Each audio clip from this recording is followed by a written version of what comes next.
और दूसरी शहादत प्रोसिक्यूशन की पेश करदा से कब्रिस्तान पर करके आपकी बॉडी 100 पीसेस करके उसी एसिड में आपको डिजॉल्व करने की सजा दी। आज तक पूरी दुनिया में ऐसी सज़ा किसी को सुनाई नहीं गई।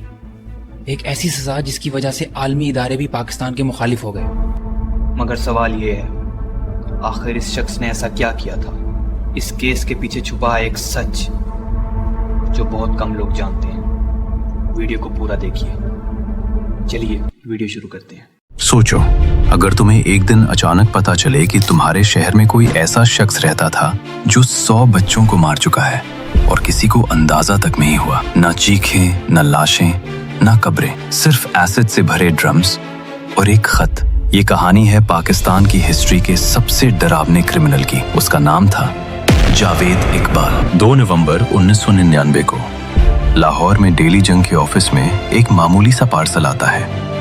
पार्सल पर लिखा होता है क्राइम डिपार्टमेंट के लिए। क्राइम रिपोर्टर जमील चिश्ती इस पार्सल को रिसीव करते हैं।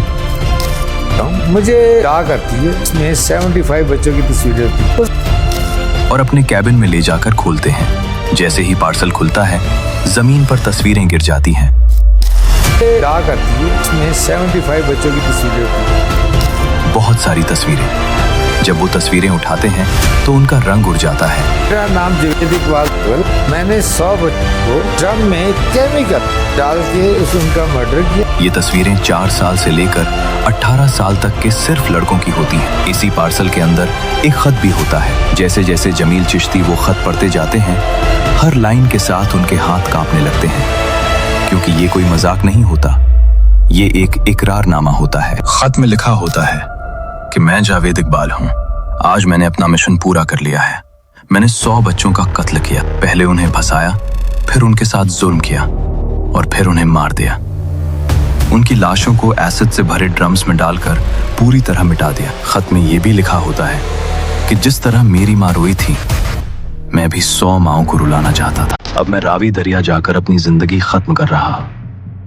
खत के आखिर में एक पता लिखा होता है, रावी रोड, 16B, लाहौर। जमीन चिश्ती को इस बात पर यकीन नहीं होता, लेकिन उनका दिल कहता है कि अगर ये सच हुआ तो ये सिर्फ एक खबर नहीं बल्कि कयामत हो। वो उस पते पर पहुंचते हैं। दरवाजा खुलता है और अंदर जाते ही जो मंजर उनकी आंखों के सामने होता है वो जिंदगी भर नहीं भूल सकते। 85 जोड़े छोटी छोटी चप्पलों के, सिर्फ बच्चों की चप्पलें।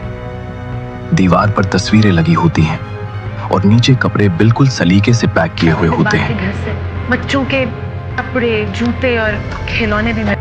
हर पैकेट पर लिखा होता है नाम, उम्र और शहर। फिर एक कमरे में एक बड़ा ड्रम होता है। जैसे ही ड्रम खोला जाता है, तेज बदबू और एसिड का एहसास होता है। उस ड्रम के अंदर इंसानी जिस्म पिघल रहे होते हैं। ये सब हकीकत होती है।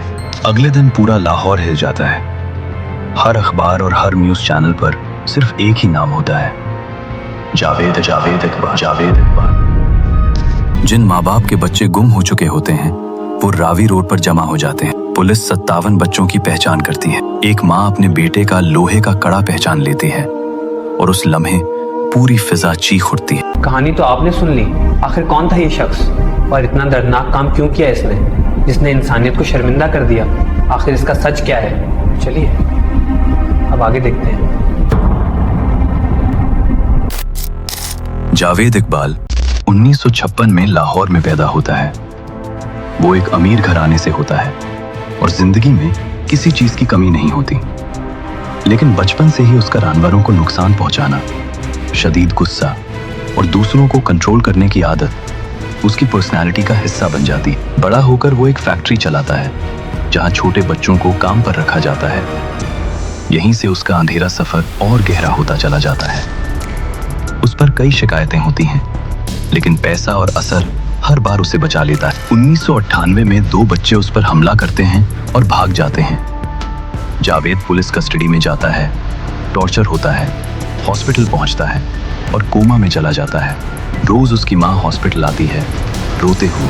22 दिन बाद जावेद को होश आता है, लेकिन तब तक उसकी माँ मर चुकी होती है। इसी लम्हे जावेद के जहन में सिर्फ एक सोच रह जाती है कि मैं दुनिया को वही दर्द दिखाऊंगा जो मेरी माँ ने देखा। वो लाहौर के दादा दरबार के आसपास मंडलाने लगता है, क्योंकि यहाँ रोज दर्जनों बेसहारा बच्चे मिलते थे। कुछ घर से भागकर आए होते थे, कुछ माँ बाप से बिछड़ चुके होते थे, और कुछ सिर्फ भूख से बचने के लिए दरबार के लंगर पर रहते थे। ये वो बच्चे थे जिन्हें पूछने वाला कोई नहीं होता था, और जो सिस्टम के लिए पहले ही इनविजिबल हो चुके।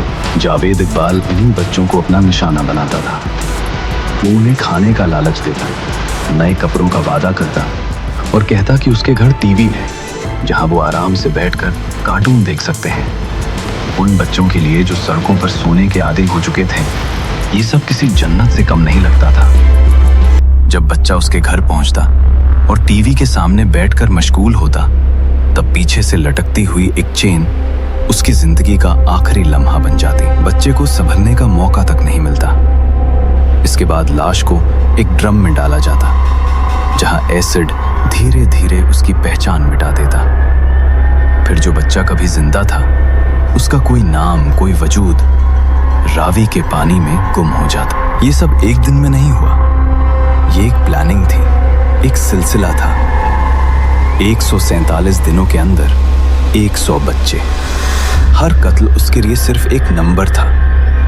जब गिनती पूरी हुई, तब उसने लिखा कि उसका मिशन कंप्लीट हो चुका है, क्योंकि उसके जहन में ये कत्ल सिर्फ जुर्म नहीं थे, बल्कि एक बदला थे। वो समझता था कि जिस तरह उसकी माँ ने दर्द झेला, वैसे ही 100 माँओं को दर्द देना उसका हक था। उसके लिए ये सिर्फ खून नहीं था, ये एक मैसेज था। और जब 100 का नंबर पूरा हुआ, तब उसने खुद को दुनिया के सामने एक्सपोज कर दिया, जैसे कह रहा हो कि जो करना था वो मैं कर चुका हूं। कोर्ट जावेद इकबाल को ऐसी सजा सुनाती है जो पाकिस्तान की हिस्ट्री में पहली बार होती है। लेकिन सजा पर अमल होने से पहले ही जावेद अपने जेल के सेल में लटका हुआ मिलता है। सीसीटीवी बंद होती है और गार्ड गायब होता है। ये सुसाइड था या उसे चुप करवा दिया गया?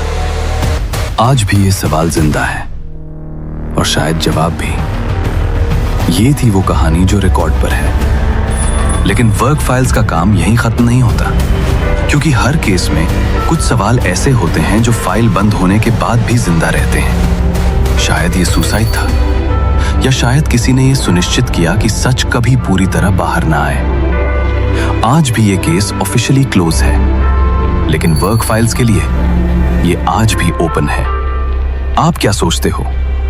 क्या ये पूरी कहानी थी, या सच का कोई और पहलू भी छुपा रह गया? अगर आप इस केस पर अपनी राय रखना चाहते हैं तो कमेंट्स में अपनी ओपिनियन जरूर लिखिए। और अगर आप ऐसी ही रियल क्राइम डॉक्यूमेंट्री वीडियोस देखना चाहते हैं तो अभी विर्क फाइल्स को सब्सक्राइब कीजिए।